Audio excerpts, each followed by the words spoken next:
तो बच्चों हम बात कर रहे थे इंडो पाक वॉर्स पे, है ना।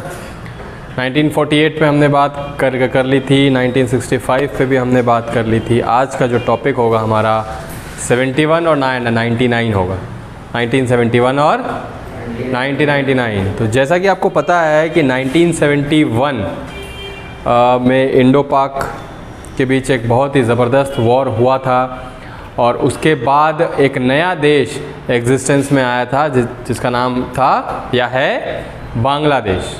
क्या नाम है उसका? बांग्लादेश। 1971 से पहले वो जो इलाका था जो आज बांग्लादेश है, वो उस समय ईस्ट पाकिस्तान के नाम से जाना जाता था। किस नाम से? ईस्ट पाकिस्तान के नाम से वो जाना जाता था। और हालांकि जब भारत आज़ाद हुआ था और जब हिंदुस्तान पाकिस्तान का बंटवारा हुआ था, उस दौरान पंजाब को काट के वेस्ट पाकिस्तान का जो इलाका है वो तैयार हुआ था। पंजाब हिंद के इलाके को काट के और बंगाल के इलाके को काट के ईस्ट पाकिस्तान डिवाइड हुआ था। ठीक है, जैसा कि मैंने पिछले क्लास में भी बताया था आपको कि पाकिस्तान बहुत कोशिश कर रहा था कि हैदराबाद का जो सूबा है, अब देखो हैदराबाद से मेरा मतलब ये एक शहर नहीं, उस समय हैदराबाद का रियासत था। हैदराबाद का रियासत बहुत बड़ा था जिसमें पूरा आंध्र प्रदेश आया करता था और थोड़ा नीचे का भी हिस्सा तमिलनाडु और कर्नाटक का भी हिस्सा उसमें शामिल था। हैदराबाद एक बहुत बड़ी रियासत थी, ठीक है, सिर्फ आज का शहर नहीं। तो पाकिस्तान चाहता था कि कहीं ना कहीं वो हैदराबाद की रियासत भी अगर पाकिस्तान से मिल जाती है तो वेस्ट पाकिस्तान, इधर ईस्ट पाकिस्तान और भारत को चीरते हुए हैदराबाद की रियासत, तो एक पूरा चांद बनाना चाह रहा था पाकिस्तान।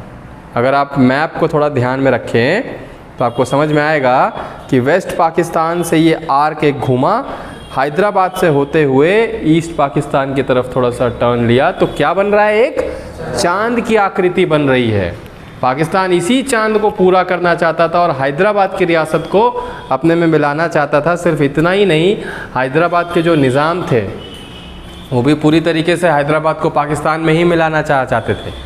ठीक है, अगर उस वक्त सरदार वल्लभ भाई पटेल ने कुछ स्ट्रिक्ट फैसले नहीं लिए होते तो आज शायद भारत जो आज है वो तो शायद होता ही नहीं।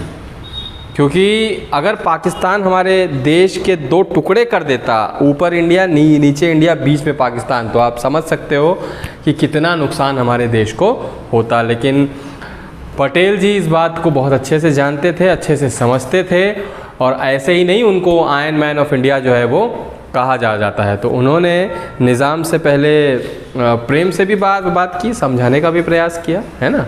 ये भारत की नीति रही है हमेशा से कि हम प्रेम से भी समझाते हैं, प्यार से भी समझाते हैं, लेकिन नहीं मानने से हमारे पास दूसरे ऑप्शंस भी रहते हैं। तो पटेल जी ने भी बहुत प्यार से समझाया, बताया, लेकिन निज़ाम मानने को तैयार नहीं थे।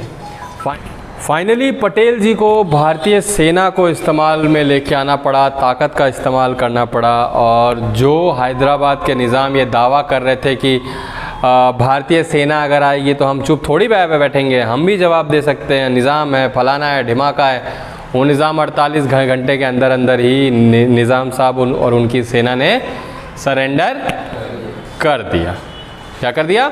सरेंडर कर दिया और हैदराबाद पाकिस्तान का हिस्सा बनने से बच गया। अब पाकिस्तान को ऐसी कई बातों की खुन्नस थी। एक तो हैदराबाद उनका हिस्सा नहीं बन पाया, कश्मीर उनका हिस्सा नहीं बन पाया, वो पूरा लेना चाहते थे तो नहीं बन पाया, इसलिए समय समय पे वो भारत पे हमला कर रहे थे। 1971 ऐसा बिल्कुल नहीं था। 1971 थोड़ा अलग था, 1971 थोड़ा अलग था। 1971 में कहीं ना कहीं हमारे देश के लोगों ने जब देखा, हमारी प्रधानमंत्री ने देखा कि भाई ईस्ट पाकिस्तान के लोगों पे कितना ज़्यादा अत्याचार हो रहा है। आप सोचो, ये आंकड़ा देखो कि 30 लाख से ज़्यादा लोगों को वहाँ कत्ल कर दिया गया था। 30 लाख कोई छोटा मोटा आंकड़ा नहीं होता, वो भी देश के एक पार्ट के लिए। 30 लाख एक बहुत बड़ी आबादी होती है और 30 लाख की आबादी को कत्ल कर देना, बच्चों को मार देना, बड़ों को मार देना, औरतों को मार देना, बलात्कार हो जाना, ये बहुत बड़ा आंकड़ा था। पाकिस्तानी आर्मी के द्वारा ये किया गया था। अब समझो कि ये सब ऑफिशियली हो रहा था, ठीक है। और क्यों हो रहा था? केवल इसलिए हो रहा था कि वेस्ट पाकिस्तान के लोग मानते थे कि जो ईस्ट पाकिस्तान के बंगाली स्पीकिंग लोग हैं, चाहे वो हिंदू हो चाहे मुसलमान, वो उनसे कमतर हैं, वो उनसे नीचे हैं, वो उनके बराबर के नहीं हैं। उनको ग़ुलाम बना के रखना है, उनके सारे रॉ मटेरियल का यूज़ करके वेस्ट पाकिस्तान को अच्छा बनाना है। वेस्ट पाकिस्तान में उर्दू स्पीकिंग लोग थे, उर्दू में बात करते थे और उर्दू के लहजे को वो हमेशा ऊंचा मानते थे और बंगाली स्पीकिंग लोगों को नीचा। लेकिन असल में हुआ क्या? शेख मुजीबुर रहमान, ये एक नाम है। जब चुनाव हुआ पाकिस्तान में तो शेख मुजीबुर रहमान जीत गए। भाई कमाल हो गया, जीत गए।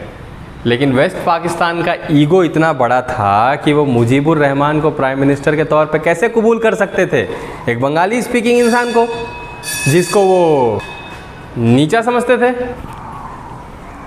तो उन्होंने क्या किया? उन्होंने शेख मुजीबुर रहमान को उठा के जेल में भर दिया, ठीक है। हर युद्ध को होने के लिए एक चिंगारी की ज़रूरत होती है। बारूद तो जमा हो ही रहा था, मुजीबुर रहमान को जेल में डालना वो चिंगारी साबित हो गया। और इसके बाद 71 के युद्ध में क्या हुआ ये हम जानेंगे अगले क्लास में। जय हिंद, जय भारत।